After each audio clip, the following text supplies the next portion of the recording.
रमज़ानुल मुबारक के चांद की पैदाइश हो गई। तफसीलात के मुताबिक महकमा मौसमियात क्लाइमेट डाटा प्रोसेसिंग सेंटर की रिपोर्ट के मुताबिक रमज़ानुल मुबारक के चांद की पैदाइश 21 मार्च की शब 10:23 पर हो गई। बताया गया है कि 22 मार्च को मगरिब के वक्त चांद की उम्र 20 घंटे से ज़ायद होगी। यूँ इस रोज़ चांद नज़र आने के कवी इम्कानात हैं। बुध के रोज़ गरूब आफ्ताब 6:41 पर होगा, जबकि गरूब कमर 7:32 पर होगा।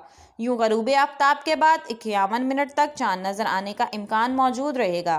बताया गया है कि बुध यानी आज के रोज़ रमज़ानुल मुबारक का चांद देखने के लिए मुल्क के कुछ इलाकों में मतला साफ, जबकि कुछ इलाकों में मतला अब्र आलूद होगा। जबकि रमज़ानुल मुबारक का चांद देखने के लिए मरकज़ी रोयत हलाल कमेटी का इजलास भी आज बुध के रोज़ पेशावर में ही होगा। बताया गया है कि रवां बरस रमज़ानुल मुबारक का चांद देखने के लिए मरकज़ी रोयत हलाल कमेटी का इजलास इस्लामाबाद में नहीं होगा। तर्जमान मजहबी अमूर के मुताबिक मरकज़ी रोयत हलाल कमेटी का इजलास 22 मार्च की शाम पेशावर में होगा, जिसमें रमज़ानुल मुबारक के चांद के हवाले से फ़ैसला किया जाएगा। जबकि इसी रोज़ ज़ोनल कमेटियों के इजलास इनके मुतालिका दफातर में होंगे। रमज़ानुल मुबारक का चांद देखने के लिए रुकनी रोयत हलाल कमेटी के इजलास की सदारत चेयरमैन कमेटी मौलाना अब्दुल खबीर आज़ाद करेंगे। जबकि पेशावर की गैर सरकारी रोयत हलाल कमेटी मस्जिद कासिम अली खान ने भी रमज़ानुल मुबारक का चांद देखने के लिए 22 मार्च को इजलास बुला लिया।